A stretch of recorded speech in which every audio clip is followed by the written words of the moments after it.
Film की शुरुआत एक महिला के अपनी जान बचाने के लिए भागने से होती है। वह एक सुनसान गैराज में छिपने की कोशिश करती है, लेकिन जब वह दोबारा भागने की कोशिश करती है तो वो आदमी उसे ढूंढ लेता है। वह पुनः लिफ्ट के सामने गिर जाती है और अपनी आंखें बंद कर लेती है। जब वह अंततः उन्हें खोलती है और पीछे मुड़कर देखती है तो वह आदमी अजीब तरह से गायब हो चुका होता है। महिला लिफ्ट से ऊपरी मंजिल पर जाती है और अपनी कार ढूंढने की कोशिश करती है। अचानक वह एक सुरक्षा गार्ड को देखकर चौंक जाती है और उससे कहती है कि वह अपनी कार ढूंढने की कोशिश कर रही है। जब वह अंततः वहां पहुंचती है तो उसे पता चलता है कि उसका रेडियो चालू है। इससे पहले कि वह आगे बढ़ पाती, कोई उसे पीछे से पकड़ लेता है और उसे समाप्त कर देता है। इसके बाद दृश्य जो पोस्टर पर आ जाता है, जो एक बहुत ही शांत स्वभाव का व्यक्ति है जो अपना दिन वीडियो गेम खेलने में बिताता है और पूल में मौज मस्ती करते हुए इधर उधर घूमता रहता है। उसकी गर्लफ्रेंड लिंडसे काम से घर आती है और उसे आलसी कहकर डांटती है। उस रात बाद में जो और लिंडसे डेट नाइट के लिए एक हॉरर म्यूजियम में जाते हैं। कुछ डराने वाली घटनाओं के बाद उन्हें कांच के पीछे बंद एक अजीब वस्तु दिखाई देती है जो इसकी तस्वीर लेती है, लेकिन लिंडसे इसके सामने वाले हिस्से पर कुछ ऐसा पढ़ती है जिसमें लिखा होता है कि जो कोई भी इसकी तस्वीर लेगा वह 1 सप्ताह के भीतर मर जाएगा। वह डर जाती है और जो से तस्वीर हटाने के लिए कहती है, लेकिन जो इसे गंभीरता से नहीं लेता और उसे इसके बारे में चिंता न करने के लिए कहता है। इसके बाद दंपति संग्रहालय के बाद में जाते हैं जहां वे बातचीत करने लगते हैं। उन्हें एक खौफनाक आदमी द्वारा रोका जाता है जो उन्हें फियर इनकॉर्पोरेटेड नामक एक कंपनी का बिजनेस कार्ड थमा देता है। वह उन्हें बताता है कि जिस कंपनी के लिए वह काम करता है वह एक ऐसी सेवा प्रदान करती है जिसके तहत वे उन लोगों को डराते हैं जो सोचते हैं कि उन्हें डराया नहीं जा सकता। यदि वे इच्छुक हों तो उन्हें पीछे दिए गए नंबर पर कॉल करना चाहिए। घर पहुंचने पर जो बताता है कि वह संग्रहालय में कुछ भूल गया था। लिंडसे उसे कल वहां वापस जाने के लिए कहती है। दृश्य अगली सुबह का है जहां वैन और एशले एक पार्टी के लिए जो के घर पहुंचते हैं। वे सारा दिन पूल में मस्ती करते हैं, शराब पीते हैं और मस्ती करते हैं।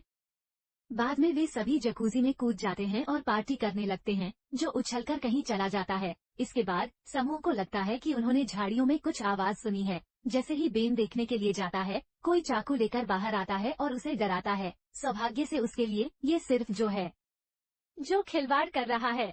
इसके बाद हम लिंडसे को शिकायत करते हुए देखते हैं कि जो बहुत ही शांत स्वभाव का है और वो बहुत अधिक डरावनी फिल्में देखता है। बेन उसे बताता है कि जो ऐसा ही है। बाद में वैन और एशले बिस्तर पर चले जाते हैं और जब लिंडसे स्नान कर रही होती है तो जो फियर इंक को बुलाने का निर्णय लेता है। कंपनी के रूप में वो इंट्रीग्ड है। दुर्भाग्यवश वह व्यक्ति उन्हें बताता है कि टिकट पूरी तरह बुक हो चुके हैं। अगली सुबह होती है और जोड़े वहीं से शुरू करते हैं जहां उन्होंने छोड़ा था। पूल में शराब पीते और मौज मस्ती करते हैं। जो किसी को घंटी बजाते हुए सुनता है। जैसे ही वह दरवाजा खोलता है तो देखता है कि उसका पड़ोसी बिल है जो कुछ अजीब बातें करने लगा है। जैसे ही जो दरवाजा बंद करने वाला होता है, बिल जो को सावधान रहने की चेतावनी देता है जो उसे अजीब लगता है। जैसे ही जो घर के अंदर जाता है, अलार्म बजता है और उसे लगता है कि कोई अंदर घुस आया है। वह एक गोल्फ क्लब उठाता है और चारों ओर देखने लगता है।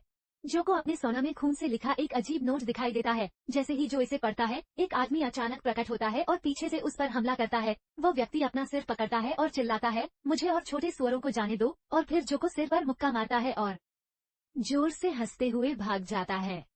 इसके बाद हम पुलिस को आते हुए देखते हैं जहां जो लाल नाग के साथ बैठा है। उनका मानना है कि यह कोई बेघर आदमी था जो घर में घुसकर चला गया। बाद में वे सभी एक क्लब में जाते हैं और उस रात काफी नशे में घर लौटते हैं। जो को उल्टी आ जाती है और जब वे आखिरकार अंदर पहुंचते हैं तो वे टीवी चालू कर देते हैं जहां लाइव समाचार रिपोर्ट दिखाई जा रही होती है।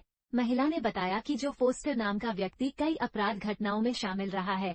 ये सुनकर वे सभी जो की ओर देखने लगते हैं और सोचते हैं कि क्या हो रहा है।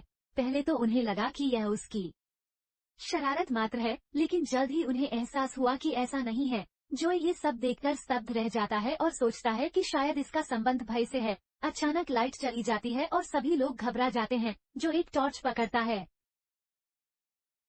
बाहर जाकर देखो। वो देखता है कि उसका पड़ोसी बिल उसकी ओर दौड़ता हुआ आ रहा है और कह रहा है कि किसी ने उसके लिए कुछ छोड़ा है। तभी कोई उसके पीछे से आता है और उसे खत्म कर देता है। टैंक भरा हुआ। जो इससे घबरा जाता है और जल्दी से वापस अंदर भागता है। वह समूह को बताता है कि उसे लगता है कि डर इंक खेल शुरू हो गए हैं। भयभीत होकर वे सभी उसे खेल रद्द करने के लिए कहते हैं, लेकिन जो को लगता है कि यह रोमांचक है। वे सभी उससे परेशान हो जाते हैं और बेन उन्हें फोन करके खेल रद्द करने की कोशिश करता है।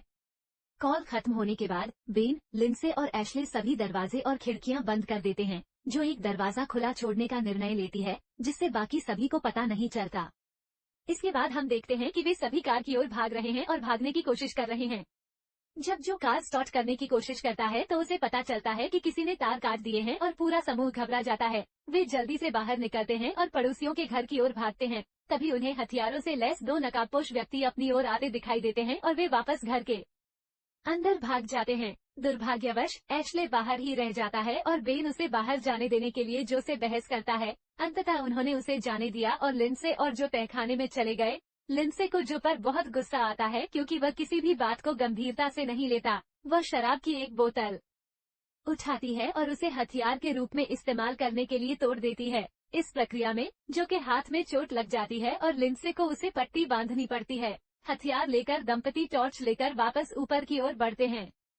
जब वे बाहर निकलते हैं तो पाते हैं कि एशले को एक पेड़ से बांध दिया गया है और उसके सिर में एक तीर घुस गया है। लिंडसे घबरा जाती है और मदद करने की कोशिश करती है, लेकिन अचानक एक और आदमी उसकी ओर आता है और उनके पास घर के अंदर भागने के अलावा कोई विकल्प नहीं बचता।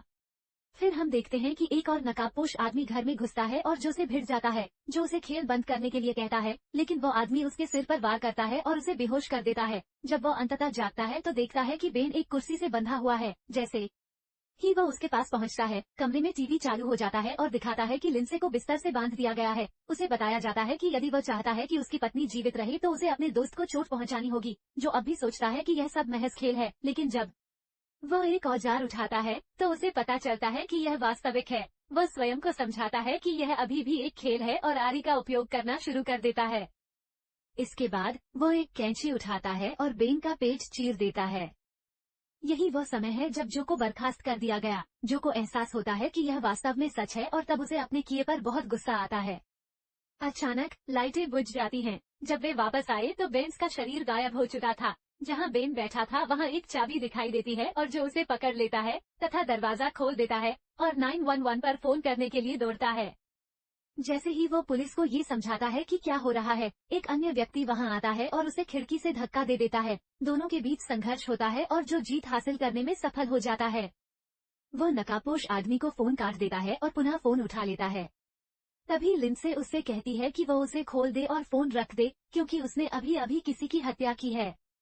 लिंडसे बाहर निकलती है और घर की लाइटें जला देती है। जो व्याकुल है और उसे विश्वास नहीं हो रहा कि उसने क्या किया है। लिंडसे उसे शांत करती है और उसे समझाने की कोशिश करती है कि यह सब सिर्फ एक खेल है। जो को राहत मिली है। अचानक बेन और एशले बिना किसी नुकसान के दरवाजे से बाहर आते हैं और उसे एहसास होता है कि यह सब वास्तव में एक खेल था। लेकिन तभी बेन और एशले को एहसास होता है कि जो ने एक अभिनेता को मार गिराया है। वे विश्वास नहीं कर पाते कि उसने क्या किया है और तुरंत वहां से चले जाने का निर्णय ले लेते हैं, क्योंकि वे उसमें कोई हिस्सा नहीं लेना चाहते। जो बहुत डरा हुआ है और आत्मसमर्पण करना चाहता है। लिंडसे के विचार कुछ और हैं और वो उसे समझाने की कोशिश करती है कि उन्हें शव से छुटकारा पा लेना चाहिए। वो अंततः उससे बात करने में सफल हो जाती है और हम देखते हैं कि वे दोनों घर के बाहर कंपनी की वैन में शव को रख देते हैं। रास्ते में लिंडसे को उनसे संबंधित फाइलें मिली, जिनसे पता चलता है कि फियर इनकॉर्पोरेटेड कई सप्ताह से उन पर शोध कर रहा था। जैसे ही वे गाड़ी चला रहे होते हैं, वे तेजी से गाड़ी चलाने लगते हैं और एक पुलिस कार उन्हें रोक लेती है। दंपति घबरा जाते हैं और पुलिस वाला उनकी कार के पास आता है। वो उनका लाइसेंस और पंजीकरण मांगता है, लेकिन दंपति बहुत घबरा जाते हैं और पुलिस वाला घबरा जाता है। संदेह होने पर पुलिसकर्मी इधर उधर देखने लगता है और कुछ लेने के लिए अपनी कार की ओर जाता है।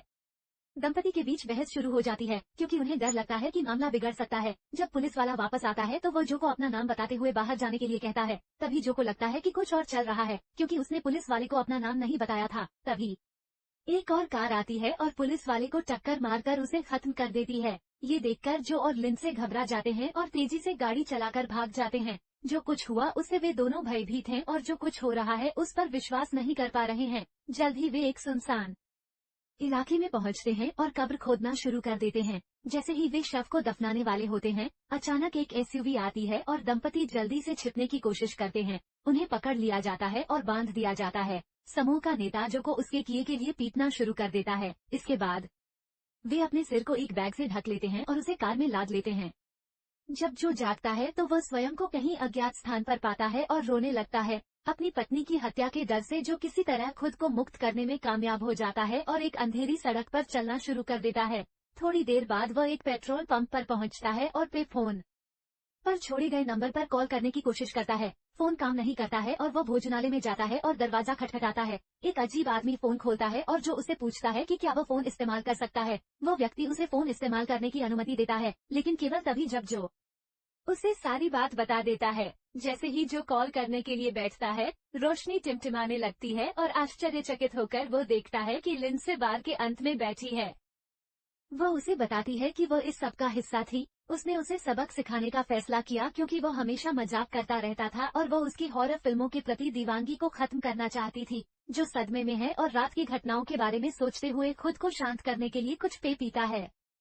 इसके बाद हम फियर इंक की टीम को आते हुए देखते हैं और वे सभी को उनके अच्छे काम के लिए बधाई देते हैं तथा समूह में जश्न मनाया जाता है। उन सभी को क्रूरतापूर्वक नौकरी से निकाल दिया जाता है क्योंकि नेता को लगता है कि उनकी भयावह कहानी को समाप्त करने का यही सबसे अच्छा तरीका है। अगले दृश्य में हम एक व्यक्ति को दूसरे अनुरोधकर्ता का फोन आते हुए देखते हैं। वो कुछ नोट्स बनाता है और उन्हें बताता है कि हमारे पास एक और शिकार है, जिसका अर्थ है कि समूह के पास उनके खेल के लिए एक और शिकार है। और फिल्म वहीं खत्म हो जाती है। आप लोग बहुत अच्छे हैं अगर आप वीडियो में इतनी दूर तक आ गए हैं। अगर आप इस तरह की और अधिक मूवी रिकैप देखना चाहते हैं तो हमारे मूवी परिवार का हिस्सा बनने के लिए सदस्यता बटन दबाएं।